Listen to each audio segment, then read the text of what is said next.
Hi friends, இன்றைக்கி நம்மளுடைய தோட்டம் வீடியோவில் அக்ரி இன்டெக்ஸ் 2025 பற்றி தான் பார்க்க போகிறோம். ஒவ்வொரு வருஷமும் கோவை கொடிஷியாவில் ஜூலை நடக்கிறது இந்த அக்ரி இன்டெக்ஸ் அப்படின்னு சொல்லக்கூடிய மாபெரும் விவசாய கண்காட்சி. தொடக்கத்தில் 3 நாள் நடந்துட்டு இருந்த இந்த கண்காட்சி 4 நாள் ஆகி இப்போ கடந்த 2-3 வருஷமாக 5 நாள் நடக்குது. இதிலிருந்தே இந்த கண்காட்சி மக்கள்கிட்ட எந்த அளவுக்கு வரவேற்பு இருக்குது அப்படிங்கிறத நம்மளால் புரிஞ்சிக்க முடியுது.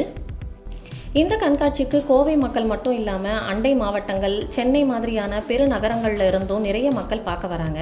அது மட்டும் இல்லாமல் நம்ம அண்டை மாநிலமான கேரளா, கர்நாடகாவில் இருந்து கூட நிறைய மக்கள் வராங்க. சம்மர் முடிஞ்சு ஆடிப்பட்டத்துக்கு ஏற்ற சரியான இந்த நேரத்தில் நடக்கிற இந்த கண்காட்சி விவசாயிகளுக்கும் சரி, மாடித்தோட்ட நண்பர்களுக்கும் சரி, தீபாவளி, பொங்கல் மாதிரியான ஒரு கொண்டாட்டமாகவே இதை பார்க்குறாங்க. ஜூலை 10லிருந்து 14 வரைக்கும் நடக்கக்கூடிய இந்த கண்காட்சிக்கு பொதுமக்களுக்கு நுழைவு கட்டணமாக ரூபாய் 50 வாங்குறாங்க. வழக்கமாக சனி இல்லைனா ஞாயிற்றுக்கிழமையில் தான் நான் வருவேன். ஆனால் இந்த வருஷம் ஆடிப்பட்டத்துக்கான சிடிஜி, அதாவது கோயம்புத்தூர் டெரஸ் கார்டன் மீட்டிங் சனிக்கிழமை நடக்கிறதால நான் முதல் நாளான வியாழக்கிழமையே போயிட்டு வந்துட்டேன்.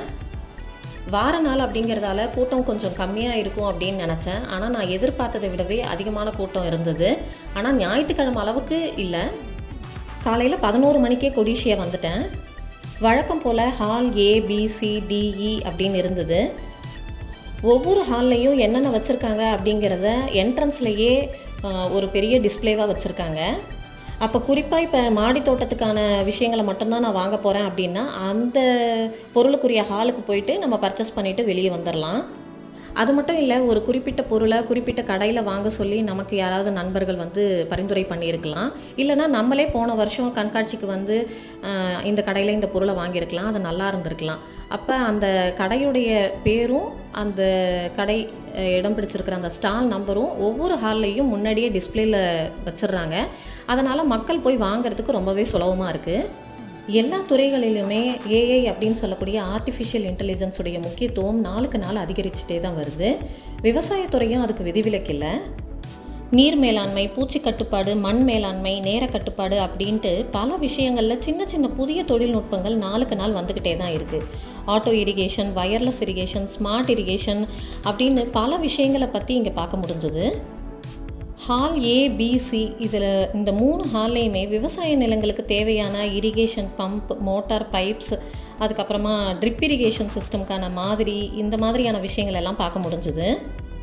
அது மட்டும் இல்லை, பெரிய விவசாய நிலங்களாக இருந்தாலும் சரி, மாடி தோட்டமாக இருந்தாலும் சரி, தேவையான எல்லா டூல்ஸுமே விதவிதமாக பார்க்க முடிஞ்சுது. இன்னும் சொல்லப்போனால் இந்த விதைகள் கிடைக்கிற இடத்துக்கு அடுத்தபடியாக இந்த டூல்ஸ் கடையில் தான் நிறைய கூட்ட நெரிசல் பார்க்க முடிஞ்சுது.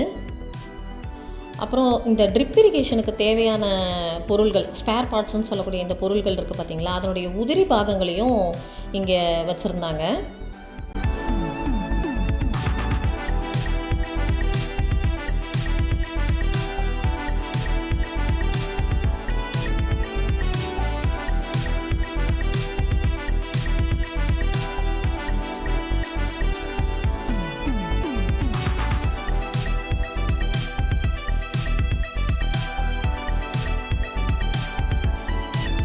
நிறைய விதவிதமான கட்டர்ஸும் இருந்தது. பெரிய பெரிய மரக்கிளைகளில் வெட்டுறதுலேருந்து சின்னதாக பூச்செடிகள், காய்கறி செடிகள் இதெல்லாம் ப்ரூன் பண்ணத்துக்கு தேவையான அந்த கட்டர்ஸும் இருந்தது. நிறைய சைஸஸில் பார்க்க முடிஞ்சுது. சின்ன சின்ன மரக்கிளைகளை அவங்க மாதிரிக்கு கட் பண்ணி காமிச்சிட்டும் இருந்தாங்க. நான் நம்மளுடைய மாடி தோட்டத்துக்கு ஒரு 3 விதமான டூல்ஸ் வாங்கியிருந்தேன். ஒன்று கட்டர், ஏற்கனவே நம்மக்கிட்ட ஒரு கட்டர் இருந்தது, ஆனால் அது கொஞ்சம் பழசாயிடுச்சு. அதனால் புதுசாக ஒரு கட்டர் வாங்கியிருந்தேன். அப்புறம் இந்த மண்ணை கிளறத்துக்கு தேவையான இந்த கம்பி மாதிரி இருக்கக்கூடிய ஹூக் இருக்குது பார்த்திங்களா, இந்த மாதிரி ஒரு டூல் வாங்கியிருந்தேன். அப்புறம் மண்ணை கிளறத்துக்கு தேவையான ஒரு டூலும் வாங்கியிருந்தேன். ஃபால்கோன் கம்பெனியில் தான் வாங்கினேன். நிறைய டூல்ஸை பற்றி மக்கள் எல்லாம் ஆர்வமாக கேட்டு தெரிஞ்சிட்டு இருந்தாங்க. இதை எதுக்கு பயன்படுத்தணும், அதை எதுக்கு பயன்படுத்தணும் அப்படின்ட்டு. இந்த சொரட்டுக்கோல் சொல்லக்கூடிய அந்த மாதிரியான பொருள்கள், அப்புறம் இந்த அருவா, கொடுவா, இந்த மாதிரியான விஷயங்களும் நிறையவே இருந்தது. ஃப்ரூட் கேச்சர் அப்படின்னு சொல்லக்கூடிய இந்த மாதிரியான பொருள்களும் நிறையவே விதவிதமாக இருந்தது. நம்ம வீட்டு தோட்டத்தில் ஒரு சில மரங்கள் வளர்ப்போம். அதில் உயரமாக இருக்கக்கூடிய பழங்களை பறிக்கிறது ரொம்பவே சிரமமாக இருக்கும். வீட்டு தோட்டத்தில் இருக்கிற 5-6 மரங்களில் இருந்து பழங்கள் பறிக்க ஆளுங்க கிடைக்கிறதும் கொஞ்சம் சிரமமாக இருக்கும். பெரிய தோட்டத்துக்கு வர்ற மாதிரி ஆளுங்க வர்றதில்லை. இந்த மாதிரி ஃப்ரூட் கேச்சர் வச்சுருந்தா நம்மளே உயரமாக இருக்கிற பழங்களை பறிக்கலாம். அது மட்டும் இல்லை, பழங்கள் கீழே விழுந்து அடிபடாமலும் நம்ம கைக்கு கிடைக்கும். இதுலேயும் சைஸ் வாரியாக சின்ன நெட், பெரிய நெட் அப்படின்னு பல வகைகளில் கிடைக்கிது. இப்போ நான் பார்த்துட்ருக்கிற பல விஷயங்கள் எனக்கு சம்மந்தமே இல்லை தான். ஆனாலுமே இந்த பொருள்கள் எல்லாம் பார்க்குறதுக்கு அவ்வளோ ஆர்வமாக இருந்தது. ஏகப்பட்ட டூல்ஸ், ஏகப்பட்ட மிஷின்ஸ், பல விஷயங்கள் எதுக்கு பயன்படுத்துவாங்க அப்படின்றதே தெரியாத அளவுக்கு இருந்தது. பார்க்குறதுக்கே ரொம்ப பிரமிப்பாக இருந்தது. அப்புறம் தோட்டத்தை சுற்றி போடுறதுக்கு தேவையான இந்த வேலி, அதாவது வெல்டு மெஷ்ஷு, இதையும் நிறைய சைஸில், நிறைய குவாலிட்டியில் பார்க்க முடிஞ்சுது. சின்ன சின்ன விவசாய நிலங்களுக்கு தேவைப்படுற இந்த மினி வீடர், மைக்ரோ வீடர், கல்டிவேட்டர், இந்த மாதிரியான மிஷின்ஸையும் நிறையவே பார்க்க முடிஞ்சுது. தேங்காய் மட்டை இருக்குது பார்த்திங்களா, இதை தூளாக்கக்கூடிய இயந்திரம் அப்படின்ட்டு ஒரு 2 பெரிய இயந்திரங்களை பார்க்க முடிஞ்சுது. பழனியிலேருந்து இந்த ஸ்டால் போட்டிருந்தாங்க. இந்த இயந்திரங்கள் மூலிமா நம்ம தேங்காய் மட்டைகளை நிறைய ஸ்டேஜஸில் நம்ம தூளாக்க முடியுது. கொஞ்சம் பெரிய துகள்கள்லேருந்து நல்ல பவுடராக இருக்கக்கூடிய ஸ்டேஜ் வரைக்குமே நம்மளால் பண்ண முடியுது. அப்படி கிடைக்கக்கூடிய இந்த குட்டி குட்டி பிளாக்ஸில் இருந்து, பவுடர்லேருந்து எல்லாத்தையுமே நிறைய விஷயங்கள் பண்ணுறதுக்கான ரா மெட்டீரியல்ஸாக யூஸ் பண்ணுறாங்க. பாருங்கள், இந்த தேங்காய் மட்டைகளை இந்த மாதிரி பொடியாக்கி கொடுத்துருது. அடுத்து நிறைய விதவிதமான ஸ்ப்ரேயர்களை பார்க்க முடிஞ்சுது. ஹேண்ட் ஸ்ப்ரேயர்லேயே சின்னது, பெருசு, அப்புறம் பெட் பாட்டில் ஸ்ப்ரேயர், பேட்டரியில் ஆப்ரேட் ஆகக்கூடிய ஸ்ப்ரேயர்ஸ் அப்படின்ட்டு விதவிதமான சைஸில் நிறைய கம்பெனியில் இருந்தது. நம்ம நிலங்கள்லேருந்து கிடைக்கக்கூடிய விளைபொருட்களை மதிப்பு கூட்டிய உணவுப் பொருளாக மாற்றுறதுக்கு இந்த சோலார் ட்ரையருடைய பங்கு ரொம்ப முக்கியமானது அப்படின்னு சொல்லலாம். இப்படியே ஹால் A, B, C அப்படின்னு 3 ஹாலையும் பார்த்துட்டு வெளியே வரும்பொழுது மத்தியானமே ஆயிடுச்சு. பக்கத்துலேயே பார்த்திங்கன்னா ஒரு கூடாரம் மாதிரியான அமைப்பில் லஞ்சும் அங்கே சேல்ஸுக்கு இருந்தது. அதாவது வெரைட்டி ரைஸ், அதாவது பிரியாணி, தக்காளி சாதம், தயிர் சாதம் அதெல்லாம் விற்பனைக்கு வச்சுருந்தாங்க. அப்புறம் டீ, காஃபி, ஸ்நாக்ஸ் இந்த மாதிரி ஐட்டங்களும் இருந்தது. நான் லஞ்சு கையோடு கொண்டு போனதால் லஞ்ச் வாங்கலை. அங்கேயே குடிக்கிறதுக்கு தண்ணி, கை கழுவுற தண்ணி அப்படின்னு எல்லா வசதியும் இருக்கிறதால மக்களுக்கு ரொம்ப சௌரியமாகவே இருந்தது. நிறைய பேர் பயன்படுத்திக்கிட்டாங்க. அடுத்து பார்த்திங்கன்னா ஹால் D. இங்கே பார்த்திங்கன்னா பெரிய பெரிய விவசாய நிலத்துக்கு தேவையான டிராக்டர், அப்புறம் நாற்று நடுற மிஷின்ஸு, இந்த மாதிரி பெரிய இயந்திரங்கள் தான் நிறையவே பார்க்க முடிஞ்சுது. இந்த மாதிரி பெரிய பெரிய இயந்திரங்கள் எனக்கு சம்மந்தமே இல்லாதவை அப்படின்னாலும் இதை பார்க்கணுன்ற ஆசையும் தெரிஞ்சுக்கணுன்ற ஆர்வமும் இருக்குது. அதனால் ஹால் Dயும் விட்டு வைக்கலை. உள்ளே போய் அதையும் ஒரு ரவுண்ட் அடிச்சுட்டு வந்தாச்சு. இப்போ ஒரு 2-3 வருஷமாகவே கண்காட்சியில் ட்ரோன்ஸ் இடம் பெற்றிருக்கிறத நம்மளால் பார்க்க முடியுது. பூச்சி மருந்து தெளிக்கிறது, அப்புறம் இந்த பயிர் ஊக்கிகள் தெளிக்கிறது அப்படின்னு பல விஷயங்களுக்கு இந்த ட்ரோன்ஸை விவசாயத்தில் பயன்படுத்துகிறாங்க. பாருங்கள், இந்த மாதிரி பெரிய பெரிய மிஷின்ஸை பார்க்குறதுக்கே ரொம்ப பிரமிப்பாக இருந்தது. இதெல்லாம் எந்த இடத்துல எப்படி யூஸ் பண்ணுவாங்க அப்படின்ற ஐடியாவே எனக்கு இல்லை. ஆனால் பார்க்குறதுக்கு நல்லா இருந்தது பிரமிப்பாக.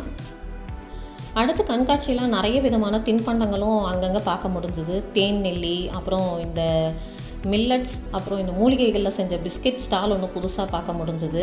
நிறைய வகையான பிஸ்கெட்ஸ் வச்சுருந்தாங்க. பேக்கெட் 30 ரூபா அப்படின்னாங்க. அப்புறம் முறுக்கு, காராசேவு, மிக்சர் இந்த மாதிரியான பொருள்கள், அப்புறம் மதிப்பு கூட்டிய பொருள்கள், இந்த மால்ட்டு, இந்த ABC மால்ட் இதெல்லாம் சொல்கிறாங்க இல்லைங்களா, அது, அப்புறம் நிறைய ஸ்வீட்ஸு, உருண்டை, இந்த மாதிரி நிறைய தின்பண்டங்கள் அங்கங்கே வச்சுருந்தாங்க. அடுத்து பார்த்திங்கன்னா ஹால் G, நம்ம ஏரியா அப்படின்னு சொல்லலாம். எல்லா ஹால் மாதிரியும் உள்ளே என்னென்ன கடைகள் எந்தெந்த நம்பரில் இருக்குது அப்படின்றத முன்னாடியே டிஸ்பிளேயில் பார்க்க முடிஞ்சுது. வழக்கம் போல் முன்னாடியே ஹாலுடைய தொடக்கத்திலேயே கிருஷ்ணா பாரம்பரிய விதைகள் அவங்க தான் ஸ்டால் போட்டிருந்தாங்க. அதுக்கு பக்கத்துலேயே AR சீட்ஸ் அவங்களுடைய ஸ்டாலும் இருந்தது. கண்காட்சியிலேயே இந்த ஹாலில் தான் எப்பயுமே ஜேன்னு கூட்டம் இருக்கும். பாருங்கள், இன்றைக்கி வியாழக்கிழமை முதல் நாள், இன்றைக்கி எவ்வளோ கூட்டம் இருக்குது அப்படிங்கிறத பார்க்க முடியுது. நம்மளை மாதிரி மாடித்தோட்ட நண்பர்கள் ஆடிப்பட்டத்துக்கு தேவையான விதைகள், கிழங்குகள், நாற்றுக்கள் அப்படின்ட்டு அக்ரி இன்டெக்ஸ் வந்தால் எல்லாத்தையும் அள்ளிட்டு போயிடலாம். பாரம்பரிய விதைகள் தான் வேணும் அப்படின்னு நினச்சிட்டு வர்றவங்களுக்கு ஒரு 6-7 கடை இருக்குது. கிருஷ்ணா பாரம்பரிய விதைகள், அப்புறம் AR சீட்ஸ், பாண்டியன் பாரம்பரிய விதைகள், ஆதியகை பரமேஷ் ஸ்டால், அப்புறம் ஜெயகவின் விதைகள் ஸ்டால், மகிழ்வனம் மணிகண்டன் ஸ்டால் அப்படின்னு பாரம்பரிய விதைகளுக்கான ஸ்டால்கள் இதெல்லாம். இங்கே எல்லாமே நூற்றுக்கணக்கான விதைகள் கிடைக்கிது. அதாவது அடிப்படை காய்கறிகளான கத்திரி, வெண்டை, பாவக்காய், புடலங்காய் இந்த மாதிரியான காய்கறிகள், அப்புறம் கீரை விதைகள், அரிதான காய்கறி விதைகள், அப்புறம் ஜீனியா, மெரிகோல்டு மாதிரியான பூ விதைகள், இது எல்லாமே ஒரே இடத்துல கிடைக்கிது. AR சீட்ஸில் சம்பங்கி மாதிரியான பூச்செடிகளுக்கான கிழங்குகள் நிறையவே விற்பனைக்கு வச்சுருந்தாங்க. அது மட்டும் இல்லாமல் திராட்சை கொடிக்கான அந்த நாற்றுகளும் விற்பனைக்கு தயாராக இருந்தது. கிருஷ்ணா சீட்ஸில் கோவக்காய் கட்டிங்ஸும் நிறைய பார்க்க முடிஞ்சது. காய்கறி விதைகள், கிழங்குகள் மட்டும் இல்லாமல் நம்ம வீட்டு உபயோகத்துக்கு தேவையான நல்லெண்ணெய், கடலெண்ணெய், தேங்காய் எண்ணெய் இது எல்லாமே வீட்லேயே நம்மளே தயாரிக்கிற மாதிரியான இந்த சிறிய ரக மிஷின்களும் விற்பனைக்கு வச்சுருந்தாங்க. அது மட்டும் இல்லாமல் நம்ம வீட்டு தேவைக்கு சிறிய அளவில் தேவைப்படுற அளவுக்கு மாவு அரைக்கிற மாதிரியான மிஷின்களும் இங்கே விற்பனைக்கு வச்சுருந்தாங்க. நிறைய ஸ்டால்ஸில் அரிதாக கிடைக்கக்கூடிய காய்கறி விதைகள், அதாவது இந்த நெய் மிளகாய் இந்த மாதிரி விதைகளும் விற்பனைக்கு வச்சுருந்தாங்க.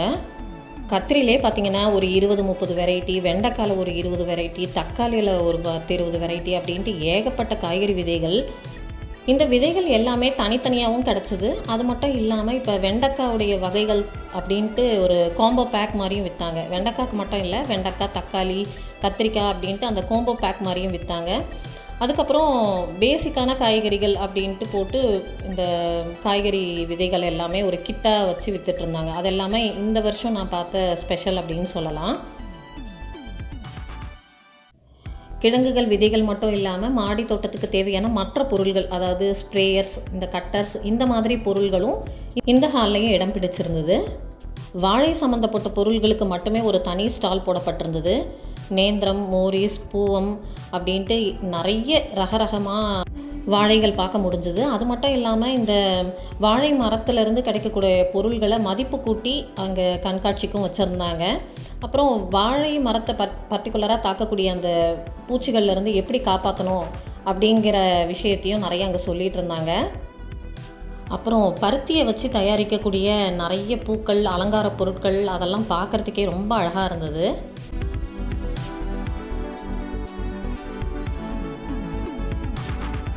மாடி தோட்டம், அப்புறம் சின்னதாக வீட்டு தோட்டம் அமைக்கிறதுக்கு தேவையான நிறைய தொட்டிகள், அதாவது 5 ரூபாயிலிருந்து பெரிய பெரிய தொட்டிகள் வரைக்குமே விற்பனைக்கு இருந்தது.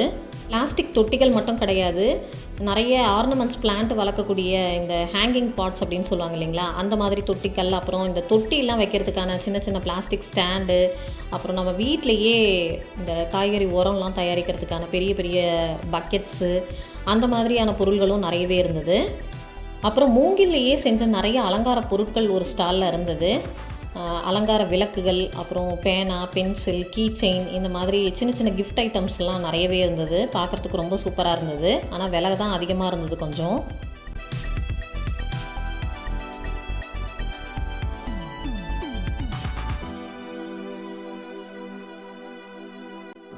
காயர்பித் அப்படின்னு சொல்லக்கூடிய இந்த தேங்காய் நார்லேயே செய்யக்கூடிய நிறைய தொட்டிகள், இந்த மாதிரியான பொருள்களும் இருந்தது. இந்த தொட்டிகள் வந்து நிறைய சைஸஸில் இருந்தது, சின்னதுலேருந்து பெருசு வரைக்கும். மாடி தோட்டத்துக்கு தேவையான இந்த க்ரோ பேக்ஸ் எல்லாம் ஒரு சில ஸ்டால்களில் மட்டும்தான் பார்க்க முடிஞ்சுது. இந்த ஸ்டாலில் பார்த்திங்கன்னா நம்ம க்ரோ பேக்ஸு, அதுக்கப்புறமா தொட்டிகள்லாம் வைக்கக்கூடிய ஸ்டாண்டு, இதெல்லாம் மெட்டல்லையே இருந்தது. நல்லா ஸ்ட்ராங்காக இருந்தது பார்க்குறதுக்கு. அப்புறம் இந்த ஸ்டாண்டே பார்த்திங்கன்னா வீல் வச்சு இருந்தது. அப்போ நம்ம மூவ் பண்ணுறதுக்கு இந்த வீல் வச்ச ஸ்டாண்ட் வந்து ரொம்ப யூஸ்ஃபுல்லாக இருக்கும். அதுக்கப்புறம் பார்த்திங்கன்னா ஒரு ஸ்டாலில் பெட் பாட்டில்ஸை ரீசைக்கிள் பண்ணி கொண்டு வர பொருள்களை வச்சுருந்தாங்க.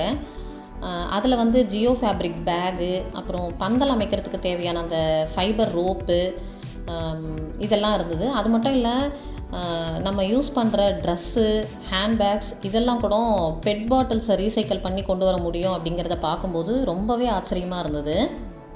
அவங்க அதனுடைய ப்ராசஸையும் எக்ஸ்பிளைன் பண்ணிகிட்டு இருந்தாங்க. நம்ம குடிச்சிட்டு தூக்கி போடுற இந்த பெட் பாட்டில்ஸ்லேருந்து இவ்வளோ பொருள்களை ரீசைக்கிள் பண்ண முடியும் அப்படிங்கிறத நினைக்கும்போது ரொம்பவே சூப்பராக இருந்துச்சு. அப்படியே இந்த ஹாலை முடிச்சுட்டு வெளியே வந்தோம் அப்படின்னா நர்சரி, அதுக்கும் முன்னாடி இந்த நேச்சுரல் ஃபார்ம்ஸ் அப்படின்ட்டு சில மாதிரி பண்ணைகள் மாதிரி வச்சுருந்தாங்க. அதுக்கு முன்னாடியே கோசாலை மாதிரி வச்சுருந்தாங்க. அதெல்லாம் போன வருஷமே நான் பார்த்துருந்தேன். அப்புறம் ஆடு வளர்ப்பு பற்றியும் வச்சுருந்தாங்க. அதெல்லாம் மேலோட்டமாக பார்த்துட்டு அப்படியே நம்ம நர்சரிக்குள்ளே வந்தோம். நர்சரியில் பார்த்திங்கன்னா ஏகப்பட்ட பூச்செடிகள், அவ்வளோ பூச்செடிகள். இந்த எப்பயுமே இந்த சனி ஞாயிறில் வரதால் நிறைய பூச்செடிகள் வந்து தீந்துரும் நான் வரும்பொழுது. ஆனால் இந்த தடவை முதல் நாள் வந்திருக்கிறதால ரொம்ப ஃப்ரெஷ்ஷாக இருந்தது எல்லாமே. ரோஜா செடிகள் எல்லாமே சைஸுக்கு தகுந்த மாதிரி, அந்த தொட்டிகளுக்கு தகுந்த மாதிரி 100 ரூபா, 120 ரூபா, 150 ரூபா அப்படின்னு கொடுத்துட்ருந்தாங்க. பூச்செடிகளில் மல்லி, முல்லை, ஜாதி மல்லி, ரோஜா, மெரிகோல்டு, இந்த மாதிரி நிறைய வெரைட்டிஸ் இருந்தது. பூச்செடிகள் மட்டும் இல்லை, நிறைய பழமரக்கன்றுகளும் விற்பனைக்கு இருந்தது. பழமரக்கன்றுகள்னால் பெரிய பெரிய தோட்டத்தில் வைக்கக்கூடிய மாதிரியும் இருந்தது. மாடி தோட்டத்தில் வச்சு வளர்க்கக்கூடிய இந்த குட்டை ரகங்கள், நிறைய ஹைப்ரிட் வெரைட்டிஸ் எல்லாம் வருது இல்லைங்களா, அதுலேயும் நிறைய இருந்தது. எலுமிச்சை, ஆரஞ்சு, அத்தி, இந்த மாதிரி நிறைய வெரைட்டிஸ் இதெல்லாமே இருந்தது. எனக்குமே இந்த மாதிரி 1-2 செடிகள் மாடி தோட்டத்தில் வளர்த்து பார்க்கணும் அப்படின்ட்டு ஆசை. பார்க்கலாம் எந்த அளவுக்கு இது சாத்தியப்படும் அப்படின்னு தெரியல. கொய்யா, மாதுளை, நெல்லி அப்படின்னு நிறைய மரக்கன்றுகள் வச்சுருந்தாங்க. அது மட்டும் இல்லாமல் நிறைய வகை வகையான வாழைக்கன்றுகள், தென்னங்கன்றுகள் இதெல்லாமும் அங்கே விற்பனைக்கு இருந்தது. இந்த நர்சரி ஏரியாவை பார்க்கும்போதே அப்படியே ரொம்ப பசுமையாக கலர்ஃபுல்லாக இருந்தது. அந்த பூக்களை இது எல்லாமே ஃப்ரெஷ்ஷாக பார்க்கும்போது அவ்வளோ சூப்பராக இருந்தது. நிறைய மக்கள் ஆர்வமாக வந்து வாங்கிட்டு போயிட்டு இருந்தாங்க. பூச்செடிகள், பழநாற்றுக்கள் மட்டும் இல்லை, இந்த மாதிரியான ஆர்னமெண்டல் பிளான்ட்ஸ், கேக்டஸ் வெரைட்டிஸ்லாம் எக்கச்சக்கமாக வச்சுருந்தாங்க. குட்டி பாட்டில் இருந்து கொஞ்சம் பெரிய பாட் வரைக்குமே வச்சுருந்தாங்க. வழக்கம் போல் இந்த கேக்டஸ் வெரைட்டிஸ் நம்ம காய்கறி செடிகள், நாற்றுக்களை விட கொஞ்சம் விலை அதிகமாகவே இருந்தது.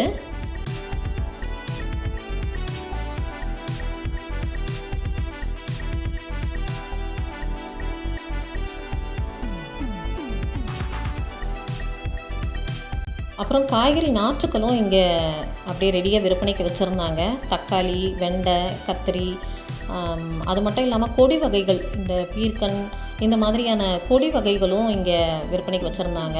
இனிமேல் விதை எடுத்து நாற்று கொண்டு வந்து போட முடியாதுன்றவங்க இந்த மாதிரி கூட ஆரம்பிச்சுக்கலாம். அப்புறம் இந்த எக்ஸாட்டிக் பிளான்ஸ் அப்படின்ட்டு ஒரு ஸ்டால் போட்டிருந்தாங்க. ரேட்டெல்லாம் செமையாக இருந்தது. போன வருஷமே 6 லட்சத்துக்கெல்லாம் ஒரு செடி வச்சுருந்தாங்க. இவ்வளோ விலையெல்லாம் கொடுத்து இந்த செடிகளை வாங்கி வைப்பாங்களா அப்படின்னு ஒரு ஆச்சரியத்தோடையே நகர்ந்து வந்தேன். அப்புறம் இங்கே ஒரு ஸ்டாலில் நிறைய மூலிகை செடிகள் வச்சுருந்தாங்க. திப்பிலி, வெற்றிலை, சிறியானங்கை, தூதுவளை, சிறுகுறிஞ்சான், அப்புறம் ரெட் கலரில் இருக்கக்கூடிய கற்றாழை, அதாவது செங்கற்றாழைன்னு சொல்லுவாங்க இல்லைங்களா, அது, ஆடாத்தொடை, வெட்டிவேர், அப்புறம் துளசியில் மின்ட்டு துளசி, சீனி துளசி, இன்சுலின் செடி அப்படின்னு ஏகப்பட்ட மூலிகை செடிகள் இருந்தது. போன தடவை இங்கே தான் நான் சீனி துளசி வாங்கினேன். நல்லாவே வளர்ந்து வந்தது. இந்த தடவை நான் கல்யாண முருங்கை அப்படின்ற ஒரு செடி வாங்கியிருக்கேன். இந்த கல்யாண முருங்கையை 2-3 இடத்துல நான் ஸ்டெம் கட்டிங் வாங்கி நம்ம மாடி தோட்டத்தில் முயற்சி பண்ணியிருக்கேன். ஆனால் எனக்கு வரல. பார்க்கலாம் இந்த தடவை எப்படி வருது அப்படின்ட்டு. அவ்வளோதாங்க, இந்த நர்சரி ஏரியாவை முடிச்சுட்டு நான் வீட்டுக்கு கிளம்பும்போது மணி 5-5:30 இருக்கும். நேரம் போனதே தெரியல உண்மையிலேயே. கண்டிப்பாக இந்த வீடியோ இந்த அக்ரி இன்டெக்ஸில் கலந்துக்க முடியாதவங்களுக்கு நேரில் பார்த்த ஒரு திருப்தியை கொடுத்துருக்கோம் அப்படின்னு நம்புகிறேன். அடுத்த வருஷத்துக்கான அக்ரி இன்டெக்ஸ் அறிவிப்பு பலகை நம்மளை விடை கொடுத்து அனுப்பிச்சிது. நன்றி, வணக்கம்.